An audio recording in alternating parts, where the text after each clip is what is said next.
A França chega para a Copa do Mundo de 2026, talvez com a seleção mais forte do planeta. Elenco absurdo, jogadores decisivos, experiência, juventude, profundidade.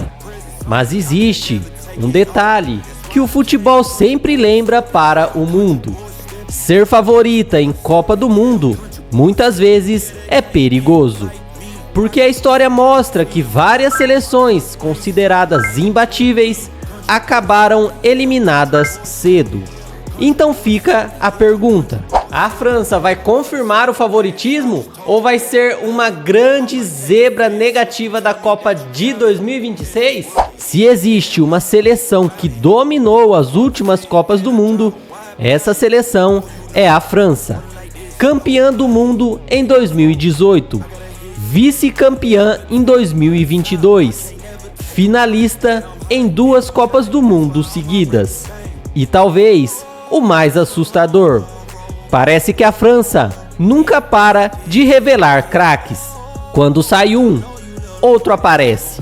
É como se a seleção francesa tivesse criado uma verdadeira fábrica de talentos. E realmente a campanha da França nos últimos mundiais impressiona. Em 2018, a seleção francesa simplesmente atropelou a Copa.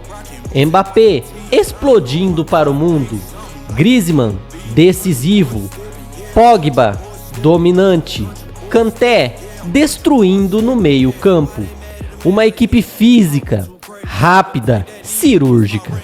E em 2022, mesmo com várias lesões importantes, a França chegou novamente à final.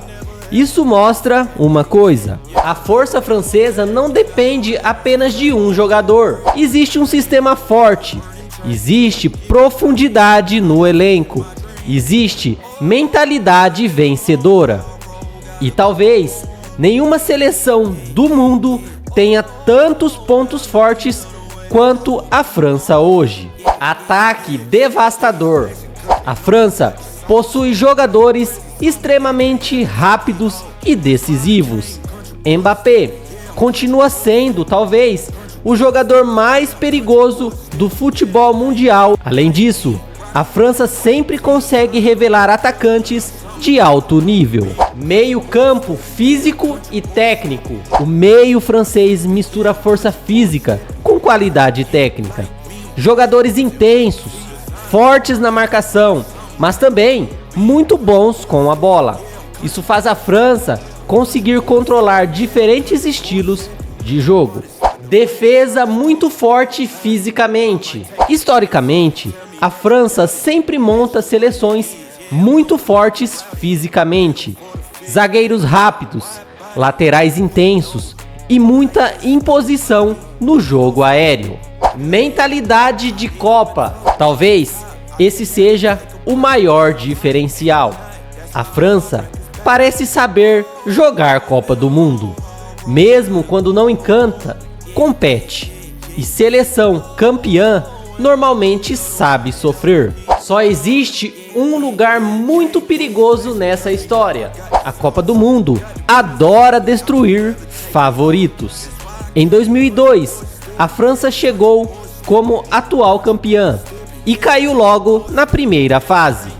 A Alemanha, em 2018, também chegou cercada de favoritismo e caiu na fase de grupos. A Espanha, em 2014, a Itália em várias edições, o Brasil em diferentes gerações.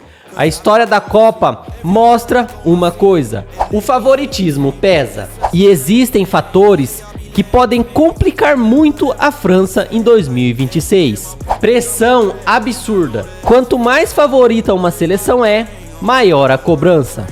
Todo mundo entra contra você, querendo fazer o jogo da vida. Excesso de confiança. Muitas seleções fortíssimas fracassaram justamente porque chegaram se sentindo invencíveis. E Copa do Mundo pune qualquer relaxamento. Dependência emocional de estrelas. Mesmo com um elenco forte, é impossível ignorar o peso emocional de Mbappé. Se ele estiver abaixo, a pressão aumenta muito. Hoje é impossível olhar para o elenco francês e não colocar a França entre as grandes seleções favoritas para a conquista da Copa do Mundo de 2026. Talvez até a principal favorita. Mas Copa do Mundo não é videogame. Nem sempre o melhor elenco vence. E talvez seja exatamente isso que torna o futebol tão apaixonante. A França chega para 2026 entre o respeito e o perigo. Respeito pelo que construiu nos últimos anos. E perigo porque a história das Copas mostra que favoritismo excessivo pode virar armadilha. A França pode conquistar mais um título mundial ou pode descobrir, da pior forma, que em Copa do Mundo ninguém vence antes da bola rolar. E você, torcedor, você acha que a França é a grande favorita para ser campeã do mundo em 2026? Ou você acha que a França pode ser uma grande zebra e repetir eliminações precoces, assim como nos últimos mundiais, em que grandes seleções favoritas caíram inclusive na primeira fase? Favorita ou zebra? O que você acha? Me diz aqui nos comentários. Aproveita também, já se inscreva, deixa aquele like, ative o sininho de notificações para não perder nada sobre o mundo da bola. Até a próxima resenha, um grande abraço!